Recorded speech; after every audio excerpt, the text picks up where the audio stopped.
Hey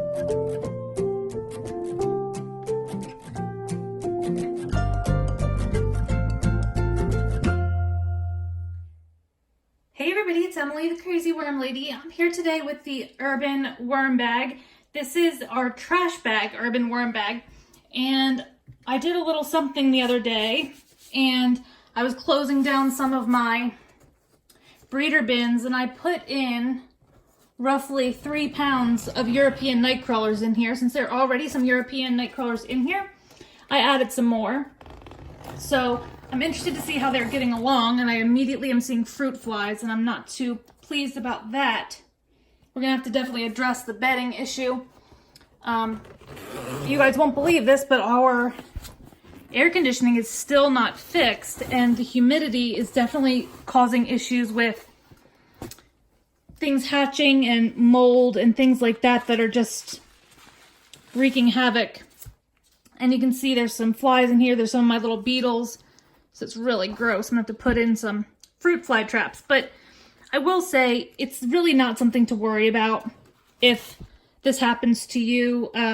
All of these problems do fix themselves with time. But the castings in here are really, really nice.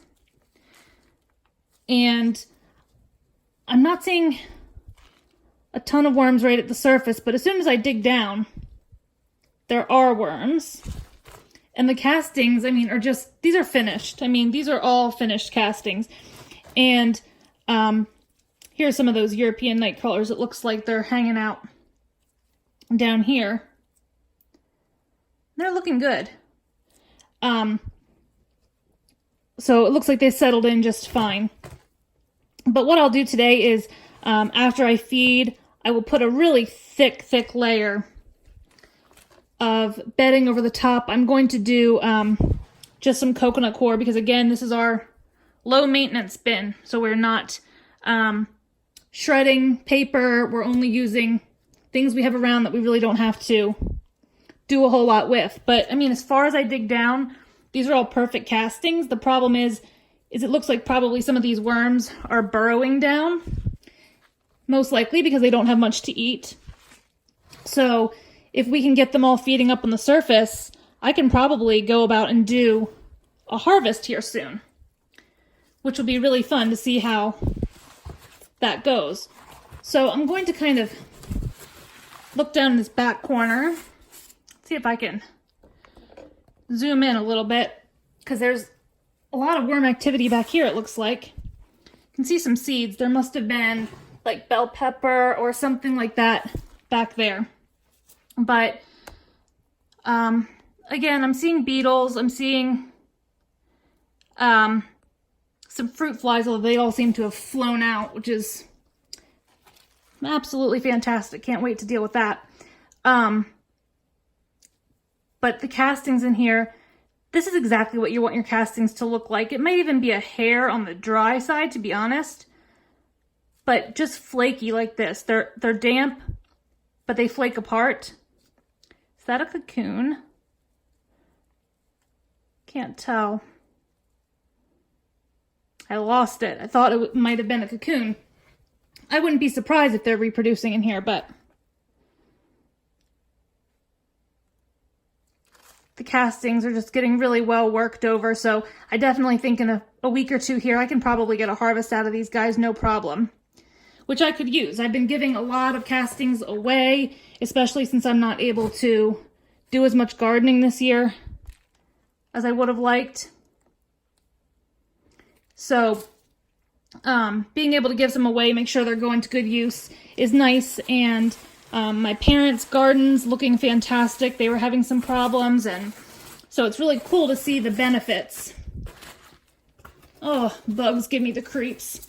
Okay, so I covered everything back up just with the bedding we had in here. And I'm gonna lay down a little bit more dry bedding. Again, this is our trash bin, so we are not processing any of our bedding. So it looks sloppy, but as you can see, the worms, I mean, down below, they're doing great with it. So it doesn't seem to bother them too much. So I think that's all the bedding I'm going to lay down, but I'm going to quickly show you guys 2 pictures. I have a massive feeding. I think this is the largest feeding I will have ever given this system, possibly any of my systems. It is over 7 pounds of food. It is still partially frozen, but it has a lot of water content, so want to make sure there's a good deal of bedding there. And I'll show you what I have here. These are scraps I picked up from a friend. As I told you guys before, I have a lot of friends that donate scraps to me. And while I get the other bag, let me show you the weight on these 2.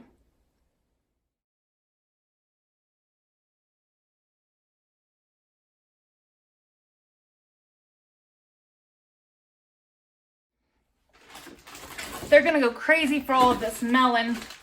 I feel certain of it. They always do really like the water-rich, summery foods. And we'll probably get a lot of sprouting from some of these cantaloupe seeds, I would think. We usually do. Okay.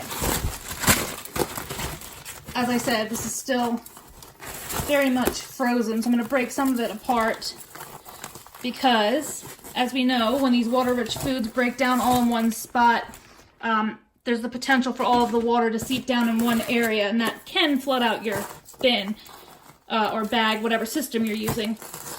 The benefit for me right now is that these castings are possibly even borderline dry, so I don't think I will have that problem, but I still don't want to risk it, so I want to kind of spread everything out across the surface. And all my bins are going to be getting really large feedings in the next few weeks because I have so many scraps being given to me, and I want to make sure I feed them because I can't leave them outside like I will sometimes in the winter because they start to mold and attract flies and bees and all of that.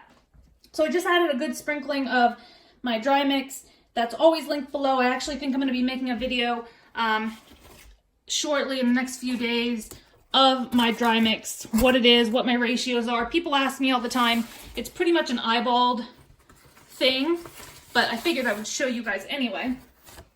So I'm going to lay some more cardboard over top of that heavy feeding. Again, as the condensation rises because of the heat that will happen when this food breaks down, this can absorb some of that so it doesn't get too wet. The bedding underneath will absorb it as well.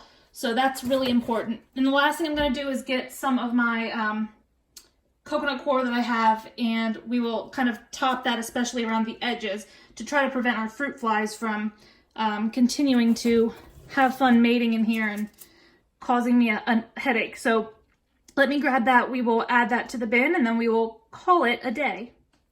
All right, so just going to start mounding some of this in here. But like I said, I really want to focus it kind of down in these corners where there's some food exposed, kind of all around the perimeter, because that's where the flies, if they're able to make it out, even though there's, you know, very little room for them to make it in and out, they always seem to find a way, even with the zippers closed. So it's just good to make sure everything is well covered, just prevents any sort of problems. And again, it's not really a problem, so never think that like there's something wrong with your bin if you have fruit flies. It's just a natural environment that they enjoy anyway. It's just more of a nuisance issue, and especially if you're like me and you have many systems inside your house, you certainly don't want too many bugs, because if they show up in one bin, those fruit flies are going to make their way to other bins, and that's when you start finding fruit flies in your juice glasses and things like that, and that's just a pain in the backside. So I'm just going to finish covering this up. Nothing more super exciting. We'll leave this for a week or so. I'm sure it'll take them a while to work through it, but I do think they're really going to enjoy the foods that we have in here. So let me know what you think, guys. Drop those comments below. Like this video. Subscribe if you're new to my community. Hit that bell for notifications so you know every time I upload a new video. And I'll be back with you guys real soon for an update. And a final look. Just take a peek there. We are all the way up to the rim. So we'll see how far this level drops after we give them a week. Should be very interesting.